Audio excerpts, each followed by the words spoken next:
శ్రీకాకుళం జిల్లా ఆముదాల వలసలో విషాదం చోటు చేసుకుంది. మూఢనమ్మకం ముగ్గురి ప్రాణం తీసింది. అనారోగ్యంతో 20 రోజులుగా బాధపడుతున్న చంద్రిక అనే చిన్నారికి చర్చిలో పూజలు చేస్తే భగవంతుణ్ణి నమ్మారు తల్లి వరలక్ష్మి, అమ్మమ్మ సావిత్రి. ఆసుపత్రికి తీసుకెళ్లి చికిత్స అందించమని పాస్టర్ చెప్పినా ఆ మహిళలు వినకపోయేసరికి ఆరోగ్యం క్షీణించి చిన్నారి మృతి చెందింది. దీంతో మనస్తాపంతో ఆ ఇద్దరు మహిళలు బావిలో దూకి ఆత్మహత్య చేసుకున్నారు. దీనిపై మరింత సమాచారం మా ప్రతినిధి రాము అందిస్తారు. శ్రీకాకుళం జిల్లా ఆముదాల వలస నియోజకవర్గం గూడెంలో ఈ రోజు తెల్లవారుజామున ఒక విషాద సంఘటన చోటు చేసుకుంది.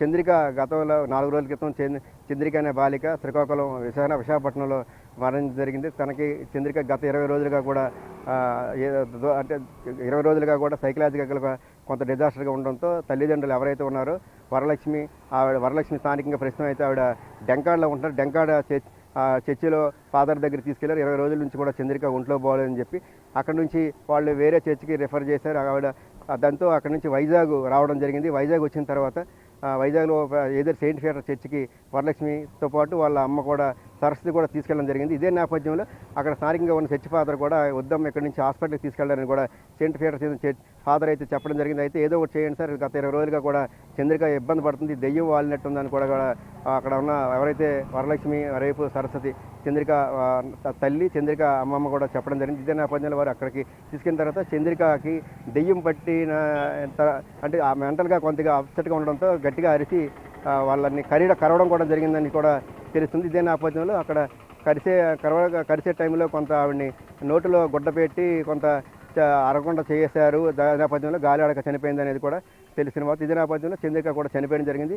దీంతో మనస్తాపం చెందిన చంద్రిక తల్లి, మరోవైపు చంద్రిక తల్లి వరలక్ష్మి, మరోవైపు అమ్మమ్మ సరస్వతి కూడా నిన్న వాళ్ళు ఆముదాల వలస నియోజకవర్గంలో ఉన్న గూడెంకి వచ్చి స్థానికంగా ఉన్న అక్కడ నూతిలో కూడా సూసైడ్ చేసుకున్నట్టు తెలుస్తుంది. ప్రస్తుతం అయితే 2 బాడీలు కూడా శ్రీకాకుళం ఏదైతే మార్చిరి ఉందో మార్చిరికి కూడా పోలీసులు ఏదైతే శ్రీకాకుళం రూరల్ పోలీసులు ఇక్కడ తీసుకురావడం జరిగింది. ప్రస్తుతం అయితే ఆ 2 బాడీలకి కూడా ఇక్కడైతే పోస్ట్ మార్టం జరుగుతున్న పరిస్థితి.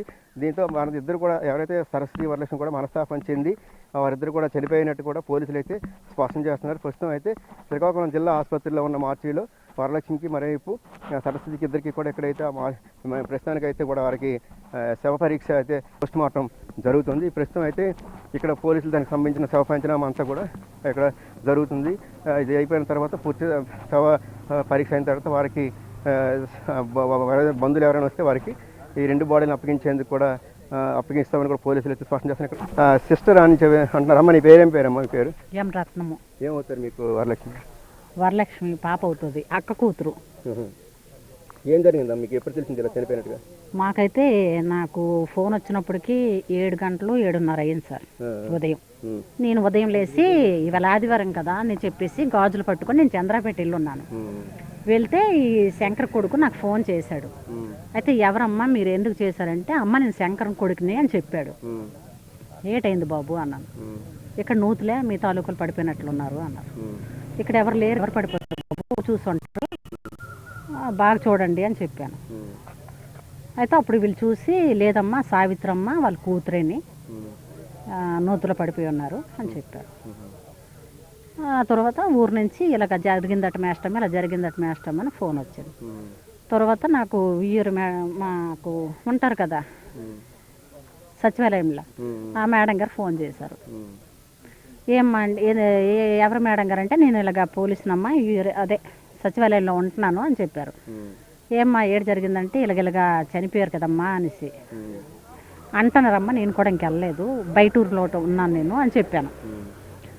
చెప్తే ఇలాగట అంటే, అవునమ్మా ఇప్పుడే నాకు కూడా వార్త అందింది అని చెప్పాను. సరే నీకు ఇక్కడికి ఎస్సీ రమ్మంటే వస్తావమ్మా అన్నారు. ప్రస్తుతానికైతే నేను ఊర్లో లేనమ్మా, మీరు ఎప్పుడు రమ్మంటే నేను అక్కడికి వస్తానని చెప్పాను. అప్పుడు ఒక అరగంట తర్వాత, పావుగంట తర్వాత నాకు మళ్ళీ ఫోన్ వచ్చింది. ఫోన్ వస్తే మీరు ఇక్కడికి రాగలరమ్మా అని చెప్పారు. సరే ఒక అరగంటలోనే వస్తానని చెప్పాను. చెప్పేసి నేను చంద్రపేట నుంచి ఇంకొక ఆయన పట్టుకొని తీసుకెళ్ళమని చెప్తే తెచ్చి ఆ నువ్వు దగ్గర దించారు. వీళ్ళు కొద్దిగా అంటే బంధుత్వం ఉండేది, కానీ ఇప్పుడు ఈ మధ్యకాలంలో 6 సంవత్సరాలు పెట్టి వీళ్ళు ఇక్కడ నుంచి డెంకాడ వెళ్ళిపోయారు. డెంకాడ వెళ్ళిపోయిన తర్వాత అక్కడి నుంచి కూడా కమ్యూనికేషన్ లేదు. స్థానికంగా ఉన్న అంటే ఇంతకుముందు ఇక్కడే ఉండేవారు. మాకు కూతురు వరుస ఎవరైతే వరలక్ష్మి ఉన్నారో కూతురు వరుస, సావిత్రి కూడా అక్క వరుస అవుతుంది. సో అందుకే వీళ్ళు స్థానికంగా ఉన్న ఎవరైతే సచివాలయం సిబ్బంది మాకు సమాచారం అందించారు, ఈ నేపథ్యం ఇక్కడ రావడం జరిగింది. బాడీలకు సంబంధించి ఎవరికి పంపిస్తారనేది తెలియదు, మేము కూడా ఒంటరిగానే ఉంటున్నాను. మొత్తం అది సమాచారం అందడంతో స్థానికంగా ఉన్న సచివాలయం సిబ్బంది రాగలరంటే వచ్చాను తప్ప నాకు కూడా ఇంచుమించుగా 6 సంవత్సరాలు పెట్టి ఆ కుటుంబంతో కూడా పెద్దగా సంబంధాలు కూడా లేనట్టు కూడా తెలిసిన. మొత్తం మీద చూస్తే శవ పంచనామా అవుతుంది, అయిన తర్వాత మరి కొద్దిసేపట్లో అయితే ఇంచుమించుగా వీళ్ళిద్దరికీ కూడా పోస్ట్ మార్టం అయిన తర్వాత స్థానికంగా ఏదైతే రూరల్ పోలీసులు ఏం చేస్తారనేది కూడా తెలియదు. ఎందుకంటే ఈ బాడీకి సంబంధించి వీళ్ళకి ప్రస్తుతానికైతే ఎవరు లేనట్టుగా తెలుస్తుంది. దీనికి సంబంధించి పోలీసులు నిర్ణయం తీసుకొని ఏం చేస్తారనేది కూడా తెలియాల్సి ఉంది. Video Nagarajarao, big TV news, Srikakulam.